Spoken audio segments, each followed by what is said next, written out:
রান্না বাটি খেলা ঘর আদর করে সাজানো পুতুল কোণে বর। তুমি তুমি তুমি ধন্যি মেয়ে, তুমি তুমি তুমি ধন্যি মেয়ে। হারিয়ে গেছে আগের সেদিন স্বপ্ন তবু আজও রঙিন, ভালোবাসা সাজাতে চায় ভালোবাসার ঘর। সেই স্বপ্ন আশা মনে রেখে পরের ঘরে চরণ রেখে আপন করে নেবে সে তো নিজের সংসার। তুমি তুমি তুমি ধন্যি মেয়ে, তুমি তুমি তুমি ধন্যি মেয়ে, তুমি তুমি তুমি ধন্যি মেয়ে। আসসালামু আলাইকুম এভরিওয়ান, সকলে কেমন আছো? আশা করি ভালো আছো। আলহামদুলিল্লাহ আমরাও না বেশ ভালো আছি। আমার এই ছোট্ট সংসারকে নিয়ে আমাদের প্রত্যেক দিনই আমাদের এই ডেলি লাইফস্টাইল ব্লগে তোমাদের টুকিটাকি শেয়ার করে থাকি। তো যাই হোক, ভালো রাখার মালিক মহান আল্লাহ তাআলা যেমন রেখেছে, যা রেখেছে আলহামদুলিল্লাহ। বড়োদেরকে সালাম, ছোটোদেরকে ভালোবাসা জানিয়ে আরও একটি নতুন ব্লগে তোমাদের সকলকে জানাই ওয়েলকাম আমার এই সিম্পল লাইফস্টাইল ব্লগে। তো চলো, সকালের দেখো আশিবাসি কাজগুলো কিন্তু আমি সেরে নিয়েছি। এখানে বাসন ছিল অনেকগুলোই, বাসনগুলোকে দেখো ধুয়ে নিয়েছি। বাসনগুলোকে পরিষ্কার করে ধুয়ে নিলাম। আর তারপরে দেখি না সবজিওয়ালা এসেছে, হাঁক দিচ্ছে সবজিওয়ালা। তো সবজি নিয়ে তারপরেই নাই কাজগুলো সব সারা হবে, কেননা সবজিওয়ালা চলে গেলে আর তো আর সবজি নিতে পারবো না। তো চলো সবজিগুলোকে নিয়ে নিই। সবজির মধ্যে এখানে কি কি নিই না নিই তো দেখো। তো চলো, এখানে কুঁদরি নিলাম আর পটল নিলাম।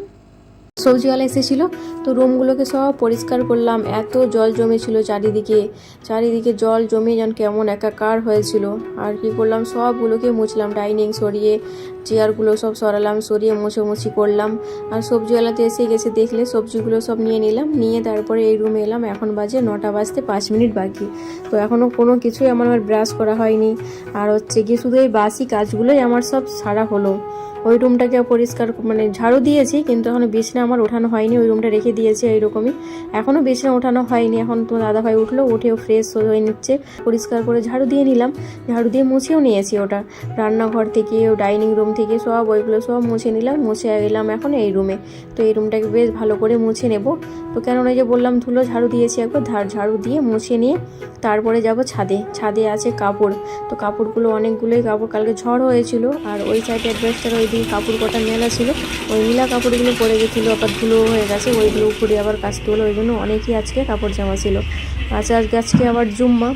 তো ছোটো ছেলের বড় ছেলে তোমার দাদাভাই সবার পাঞ্জাবিগুলোকে ধুয়ে মেলে দিলাম, কারণ জুম্মার দিন ওরা সব নামাজ পড়তে যাবে। আর সেই জুম্মাই ধোয়া হয়েছিল, নামাজ পড়তে গেছিলো, তো ওই রকমই তো রাখা হয়ে গেছিলো, ওইগুলো আর ধোয়া হয়নি। তো আজকে সব ধুয়ে নিলাম। আর ঝড়ের জন্য কতগুলো কাপড় পড়ে গেছিলো, ওইগুলোকে ধুয়ে নিলাম ভালো করে। কালকে বৃষ্টি হয়েছে, তো ওই কারণে গাছগুলো দেখছো পুরো যেমন ফুটফুটে তাজা হয়ে গেছে, আর অনেক ফল ধরেছে আমাদের গাছে। চলো, উপরের কাজ পুরো আমার কমপ্লিট। আর কাপড়গুলো ছিল, কাপড়গুলো কেচে মেললাম। আর এগুলো সব কালকের ছিল, কতগুলো নিচে নিয়ে চলে গেছি।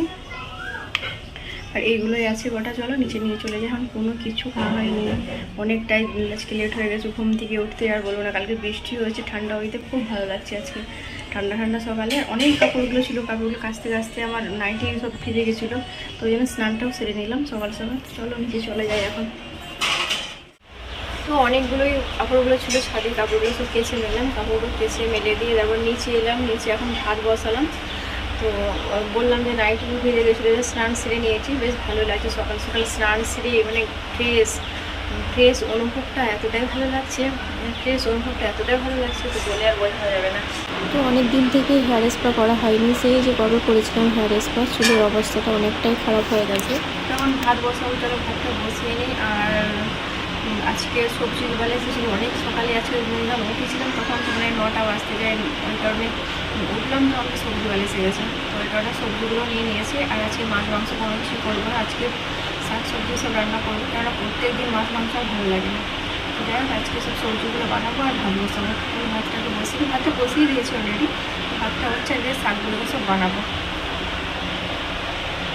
ওই রান্নাঘরে যে জানলাটা থাকে না, ওটা তো আর লাগানো হয় না, কেন গ্যাস যেখানে থাকে জানলা তো খুলে রাখতেই বলেছে। কিন্তু কালকে আর লাগাতে মনেও নেই, মানে ঝড় যখন হচ্ছিলো তখন একটু লাগিয়ে দিতাম, এত ধুলো আর ঢুকতো না বাড়িতে। তো এই যে রান্নাঘরে সব যে কেবিনেটগুলো ছিল, এইগুলো প্রচুর ধুলো পড়েছিল, কৌটোগুলো সব পরিষ্কার করলাম, পরিষ্কার করে আবার ভালো করে গুছিয়ে রাখলাম। আর এইদিকে তো ভাত বসিয়ে দিলাম, ভাত হচ্ছে এইদিকে। আর আজকে সবজিওয়ালা এসেছিলো যে, সবজিগুলো সব তো নিয়ে নিলাম। আর এখন একটু ছোলা ভিজাবো। কেন ছোলা ভিজাবো, মানে সন্ধ্যায় আজকে ছেলেরা খায় বলছে আলু কাবলি বানাবে আম্মা, যে আলু কাবলি খাবো। তো জানি না এখন কি হয় সন্ধ্যায়, তো একটু ছোলাটা ভিজিয়েই দিলাম, দেখা যাক কি করা যায়। তো এদিকে করে দিয়ে ছোলাটাকে ভিজতে দিয়ে, আর যে সবজিগুলো যে নিয়েছিলাম, সবজিগুলো বানাতে তো অনেকটাই সময় লাগে, রান্না করার থেকে বানানো ধোয়ানো ওইগুলো নিয়ে আরও মানে প্রচুর সময় লাগে। তো ওই কারণে ওইগুলো সব বানাতে বসবো, ওইটাকে ভিজতে দিয়ে দিলাম। আর এইদিকে যে শাক সবজিগুলো সব নিয়ে, এখানে পটল নিয়েছি, কালকে পটল ভাজা করেছিলাম, খেতে অনেকটাই ভালো লাগছিলো, ওই জন্য আরও আজকে নিয়েছি পটল ভাজা করব। আর উচ্ছে আলু ভাজা করব, কুঁদরি ভাজা করব, আর পাতলা করে মুসুরির ডাল। আজকের হচ্ছে দুপুরের লাঞ্চ মেনু এইগুলোই। কেননা কালকে তো অনেক মাছ মাংস সব খাওয়া হলো, সরি মাছ ছিল না, মাংস ছিল, চিকেন ছিল, তো ওইগুলো সব তো খাওয়া হলো। তো ওই কারণে আজকে আর মাংস সময় তো চুল যদিও ছেড়ে রাখতে নেই, একটু ছাড়লাম, তারপর চুলটাকে মানে ক্লিপ দিয়ে করে নিয়েছি, কেননা ভাতে বলো রান্না করবো তাতে চুল তো পড়তেই পারে। তো যাই হোক চুলটাকে কামড়ি দিয়ে দিলাম চুলে, আর সবগুলো এইগুলোকে বানিয়ে নিলাম। এখানে পটল আছে, তারপরে হচ্ছে কি যেগুলো সব সবজিগুলো নিয়েছিলাম সব পরিষ্কার করে বানালাম, ধুয়ে এখন ছোট্ট কড়াইটা দেখছো বসিয়ে দিলাম, এটাতে ভাজাটা করে নেব। আর এটা দেখছো কালকে যে পটল ভাজা করেছিলাম, এই হচ্ছে পটল ভাজা, তেলটা অনেকটাই আছে, তো এই তেলটার মধ্যে সবগুলো আজকে আমার ভাজা হয়ে যাবে। যেমন পটল ভাজা, উচ্ছে ভাজা, আলু ভাজা আর কুঁদরি ভাজা সব আমার এই তেলটার মধ্যেই হয়ে যাবে। তো আর তেলটা রাখলাম না, কেননা অনেকটাই সব ভাজাভাজিগুলো করতে হবে, তো ওই কারণে সব তেলগুলোকে দিয়ে নিলাম, দিয়ে সবগুলোকে একটার পর একটা সব ভাজা করতে হবে। তো ঠিক আছে বন্ধুরা, সাথে থাকো, আমার ব্লগটির সাথে থেকো। তো সারাদিন কী করলাম না করলাম ওটাই তোমাদের সামনে শেয়ার করব, তো শেয়ার করছি। আর আজকে তো হচ্ছে শুক্রবার, তো ছেলেরা যাবে সব নামাজ পড়তে, পাঞ্জাবিগুলো তো বললাম ধুয়ে সব মেলে দিয়েছি। তো ভাত বসাতে আজকে অনেকটাই লেট হয়ে গেছে, যখন আমি ছাদে ফ্রেশ হতে যাই না তখন বাজে 9টা, দেখালাম তো মানে বাসি কাজগুলো আমার সেই শেষ হলো তখন বাজে 9টা। তো 9টার সময় কাজগুলো আমার শেষ হলো, তারপর ছাদে গেছিলাম, কাপড় কাচলাম, কাপড়গুলো মেললাম, স্নান করলাম, স্নান সেরে নিচে এসে তারপরে ভাত বসালাম। আমার দাদাভাই আজকে মুড়ি খেয়ে চলে গেছে দোকানে, আর ছেলেরা খেয়েছিল আজকে পরোটা, পেটাই পরোটা নিয়ে এসেছিলো, ওরা পেটাই পরোটা খেয়ে নিয়েছে, আমাকে ভালো লাগে না বলে আমি পেটাই পরোটা খাই না। তো ওই কারণে আমি খেয়েছিলাম, চা খেয়েছিলাম, টোস্ট নিয়ে এসেছিলো, আর টোস্ট চা আমি খেয়েছিলাম, আর ছেলেরা তো ওই পেটাই পরোটা সবাই খেয়েছে মুড়ি। তো এই হচ্ছে আমাদের সকালের মানে ব্রেকফাস্টটা সারা হয়ে গেছে। যে যেমন পেরেছে আজকে সে তার মর্জি মতোই খেয়ে নিয়েছে, কেননা আমার আজকে হাতে সময় একবারেই ছিল না, কাজগুলো সারতে সারতে অনেকটাই লেট হয়ে গেছে, ঘরগুলো পরিষ্কার করতে আমার এত দেরি। আর আমার ঘর যদি না পরিষ্কার পরিচ্ছন্ন গোছানো যদি না থাকে, আমার কাজের মধ্যে যেন এনার্জি থাকে না। তোমার দাদাভাই বলে আগে খেয়ে নাও, খেয়ে নিয়ে ব্রাশ করে খেয়ে নাও, খেয়ে নিয়ে তারপরে সব কাজগুলো একটার পর একটা করে নেবে। যে না, যখনের কাজ তখন যদি না করি না আমার কাজ করতেই ভালো লাগে না। তো ওই কারণে কাপড়গুলো ছিল সেগুলো পরিষ্কার করে মেললাম, মেলে দিয়ে আমি যখন খেতে এসেছি তখন কি ওর খাওয়া হয়ে গেছে, বলছে তোমার আশা করলে হবে না, কেননা আমাকে দোকানে যেতে হবে। তো খেয়ে নিয়েছে ও। সকাল থেকে যা রোদ গরম, ওই বাপরে কালকে বৃষ্টিটা হয়ে যেন গরমটা আরও বাড়িয়ে দিল। সকাল থেকে রোদ গরম প্রচুর, রোদটা প্রচুর সকাল থেকে, মানে তাকানো যাচ্ছে না রোদের দিকে, এতটাই রোদ সকাল থেকে আজকে, আর গরমটাও প্রচুর। তো সকালে তো সব এই করে এখন ভাজা বসিয়ে দিলাম, পটল ভাজা। তো পটল ভাজা হচ্ছে, আজকে সব ভাজা বসিয়ে দিয়ে কাজটা মানে দুপুরের লাঞ্চ মেনুটা সারা হবে। মাছ মাংস কোনো কিছু নেই, না মাছকে নেওয়া হয়নি, ছেলেরাই জানে কী করে খাবে কি জানি না, মাছ মাংস ভালোও লাগে না প্রত্যেক দিন। আর ছেলেদের জন্য তো রান্না করতে হয়, আমাদের কথা বাদই দিলাম, আমাদের কথা বাদ দাও, আমরা মানে যে কোনো দিয়ে ভাত খাওয়া হয়ে যাবে, না পেঁয়াজ করে লঙ্কা মেখে ভাত খাওয়া যাবে, কিন্তু ছেলেরাই কি আর খাবে। তো আজকে দেখা যাক কী করা যায়। এখন পটল ভাজাটা করে নিচ্ছি।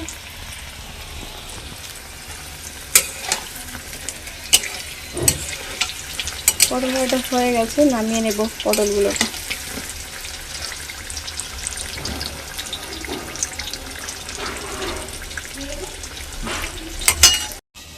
তো এই যে কড়ার মধ্যে দিয়ে দিয়েছিলাম তেলের মধ্যে পটলগুলো দিয়ে শাঁকা করে ভেজে নিলাম পটলগুলোকে। আমার পটল ভাজা প্রচুর ভালো লাগে, আর পটল বলছি, মানে পটলের যে সেন্টটা মানে ভাজার সময় যে একটা সেন্ট থাকে না, সেটা দুর্দান্ত, আমার প্রচুর সেন্টটা আরও ফেভারিট আমার।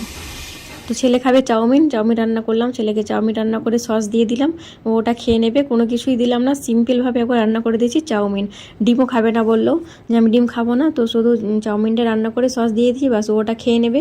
খেলতে এসে গেছে, আর আমি পটল ভাজা করলাম গরম গরম ভাতের সাথে, গরম গরম পটল ভাজা দিয়ে খেয়ে নিলাম দুটি ভাত। তো ভাত খেয়ে আর এক সাইডে বসিয়ে গেছিলাম কুঁদরিগুলো যে বানিয়েছিলাম ওইগুলো ভাজা হতে বসিয়ে দিয়ে আমি ওইদিকে খেতে গেছিলাম। তো কুঁদরিগুলোকেও ঢাকা দিয়ে বেশ ভাজা করে নেব। তো কুঁদরি আমার ভাজা হয়ে গেছে, কুঁদরিগুলোকে সব উঠিয়ে নিলাম।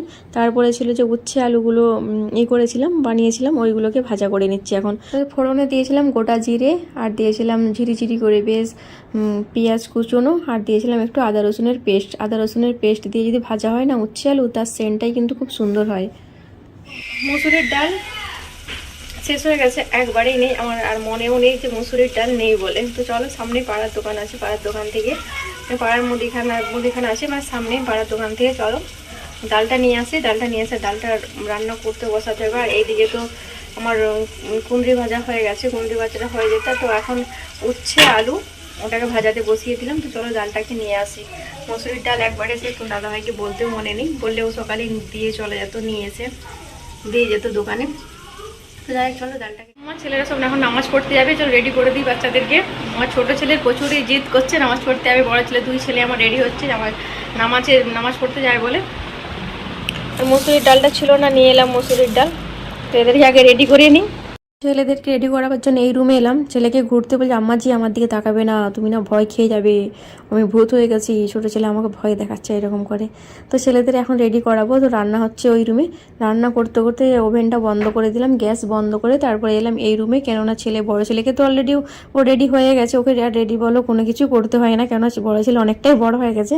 তো দায়িত্বটা আমার থেকে অনেকটাই কমে গেছে। যেমন ছোটো ছেলেকে প্রত্যেকটা দেখাতে হয়, প্যান্ট পরতে পারে না, জিজ্ঞেস করবে আম্মাজি কোনটা সোজা কোনটা ঠিক, আমাকে জিজ্ঞেস করবে। স্যান্ডো গেঞ্জি পরবে ওটাও জিজ্ঞেস করবে, জামা পরবে ওটাও জিজ্ঞেস করবে, মানে প্রত্যেকটা খোঁজ আমাকে খেয়াল করে রাখতে হয়। তো বড়টারও রেখেছিলাম এক সময়, কিন্তু এখন আর ও তো মানে খেয়াল করে রাখতে হয় না। তো ছেলেকে রেডি করিয়ে দিলাম। ছেলে এখন আনন্দতে ছুটে ছুটে চলে যাচ্ছে নামাজ পড়তে। তো ছেলে চলে গেল নামাজ পড়তে। আর এই যে ভাজাটা তো বন্ধ করে চলে গেছিলাম। তো একটু দেখছো মানে তলাতে একটু লেগে গেছে মশলাগুলো, যেহেতু আদা রসুনের পেস্ট একটু দিয়েছিলাম, তো এই কারণে কালারটা এরকম এসেছে। তো যাই হোক, খেতে কিন্তু দুর্দান্ত হয়েছে। তো এখানে সব রান্না বান্না পুরো আমার কমপ্লিট হয়ে গেছে, শুধু ডালটা হচ্ছে এখন পাতলা করে, যে মুসুরির ডাল রান্না করব। এতে এখনও লবণ দেবো, হলুদ দেবো, দিয়ে এটাকে একটু সিদ্ধ হতে দেবো। তো সিদ্ধ হয়ে গেলে যেমন করে ডাল রান্না করো ওইরকম করে ডালটাকে রান্না করে নেব। আর ডালের ফোড়নে দেবো গোটা জিরে আর রসুন কয়েকটা থেতো করে দেবো, কেন রসুন দিলে সেন্টটা কিন্তু খুব ভালোই লাগে ডালের মধ্যে। গোটা জিরে আমাকে ভালো লাগে, রসুনটাও ভালো লাগে, ছেলেরাও খেয়ে নেয়, কোনো কিছু বলে না। তো এই কারণে রসুনটা দেবো, আর দেবো গোটা জিরে আর একটা লঙ্কা ফোড়নে দেবো, দিয়ে ডালটাকে ভালো করে করে নেব। তো ডাল আমার পুরো কমপ্লিট ডাল হয়ে গেছে। ডালটাকে এখন ঢাকা দিয়ে নেব। আর রুমগুলোকে তো পরিষ্কার সব পরিচ্ছন্ন করতে হবে। তো সবগুলো পরিচ্ছন্ন বাসন ছিল, যেগুলো ভাত টাত খেলাম ওই বাসনগুলো ছিল, ওইগুলোকে সব পরিষ্কার করলাম।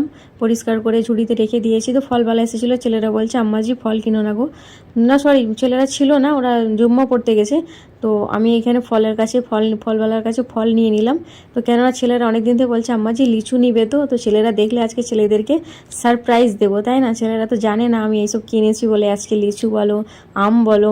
তো ওরা তো দেখেনি না, নামাজ পড়তে চলে গেছে ওরা। তো ছেলেদেরকে সারপ্রাইজ দেবো। সব এগুলোকে ধুয়ে ভালো করে ডাইনিংয়ের নিচে যে একটা থাকে না, মানে ওখানে রেখে দেবো, এখানে রাখবো না। তো ওরা দেখলেই ওরা এসে দেখতে পেয়ে যাবে, ওরা ভাত খাবে না। তাহলে আগে ভাত খাওয়াবো, তারপরে ওদেরকে এই ফলগুলোকে খেতে দেবো। তো দুপুরের বিছানাটা এইমাত্র আমার পরিষ্কার করতে পারলাম, জানো। এখন কটা বাজে বলো তো? এখন বাজে 1টা মনে হচ্ছে, 1:05 হয়ে গেছে। এইমাত্র এই রুমের আমি বিছনা ওঠালাম, কেননা আজকে অনেকটা ব্যস্ততার মধ্যে দিন গেল। রুমগুলোকে পরিষ্কার পরিচ্ছন্ন করতে করতে সময়ই পাচ্ছিলাম না। এই যে বলি যে সকালে যদি না উঠে বিছনাগুলো ওঠানো হয় ওই রকমভাবে রয়েই যায়। তো আজকে মানে ওঠানো হয়ে যেত, তো আজকে এই কারণে হলো না। যে বৃষ্টি হয়েছিল, কালকে ঝড় হয়েছিল, প্রচুর ধুলো ঢুকেছে, ওইগুলো সব পরিষ্কার করতে করতেই তো অনেকটাই দেরি হয়ে গেছে আজকে। তো এই কারণে রুমগুলোকে পরিষ্কার করলাম রান্না বান্না সারতে করতে। তো এই দিকে আর বিছনাটা আর ওঠানো হলো না, বিছনাটা এইভাবে রেখে দিয়েছিলাম। ছেলেগুলো চলে গেলো নামাজ পড়তে। আমারও তার এখন কোনো কিছু কাজ নেই, কেননা রুমগুলোও সব পরিষ্কার করেছি, রান্না বান্না পুরো আমার কমপ্লিট হয়ে গেছে। তো এখন রুমটা পরিষ্কার করে আমার রুমের দেখেছো ফাইনাল লুক এটা। আর এই আমার শখের ড্রেসিং টেবিল ফাইনালি এসে গেছে কালকে। তো অনেকই ভালো লাগছে। তো রাত্রে অনেক রাত জেগেই আমি ড্রেসিং টেবিলটাকে গুছিয়ে নিয়েছি। তোমার দাদাভাই বলছে কি কখন ঘুমোবে তুমি, এত রাত হয়ে গেলো। বলছে অনেক আনন্দ লাগছে যে নতুন ড্রেসিং টেবিল এসেছে, ওইটাকে ভালো করে। আর আমার সাজাগোজার জিনিসগুলো চারিদিকে ছড়িয়ে ছিটিয়ে ছিল, তো এক জায়গায় তো কোনো কিছু ছিল না, চুড়ি তারপর এটা সেটা অনেক কিছু জিনিস ছিল। তো ওইগুলোকে সব এক জায়গায় করে ভালো করে গুছিয়ে নিলাম আমার ড্রেসিং টেবিলটাকে। তো গুছিয়ে নিয়েছি। আর ছেলেরা এখন নামাজ পড়ে এসে গেছে, নামাজ পড়ে এসে ভাত খেলো। ভাত খাবার পর আর এখানে লিচুগুলো যে নিয়েছি, একটা লিচু মানে ভালো নেই, পোকা ভিতরে। দেখতেই পাচ্ছ প্রত্যেকটা লিচু দেখে দেখে ভালো করে ছেলেদেরকে খেতে দিতে হচ্ছে। তো দেখে নিচ্ছি কোনটাতে পোকা। এতগুলো লিচু নিয়েছি, প্রত্যেকটা লিচুতে মানে পোকা আছে। তো যাই হোক বন্ধুরা, নিয়ে নিয়েছি, কিছু করার নেই। তো ছেলেরা খাবে, জিদও করছিল অনেক দিন থেকে। তো ভেবে নিলাম আর নেবো না, কেননা লিচু বাজার থেকে দেখেই নিতে হবে। লিচুর ভিতরে তো পোকা থাকেই, কিন্তু এই লিচুগুলো প্রত্যেকটা লিচুর ভেতরেই পোকা। আর দামটাও প্রচুর নিয়েছে, 150 টাকা কেজি নিয়েছে। তো যাই হোক, তো অবশেষে এত রোদ গরম সেই যে বৃষ্টি হয়েছিল বনের, বেশ ভালো লাগলো। বৃষ্টির সময় বসে বসে বৃষ্টিগুলোকেই দেখছি জানলা সাইডে বসে বসে। তো আমাদের বক্স যদি জানলা থাকতো না, সেই মানে বক্স জানলাতে বসে বৃষ্টি হচ্ছে সেই অনুভবটাই আলাদা, তাই না? তো যাই হোক, তো বক্স জানলা না থাকলেও অনুভবটা করলাম জানলার সামনে বসে বসে পালঙ্কের উপরে। তো অনেকই ভালো লাগলো। এই সামনেটা দেখছো কালো হয়ে আছে আর কেমন দানা দানা টাইপের হয়ে আছে লিচুর ওই মুখটার সামনে, ওই জন্য প্রত্যেকটা লিচু পরিষ্কার করে দিতে হচ্ছে। তো যাই হোক বন্ধুরা, ক্ষুধা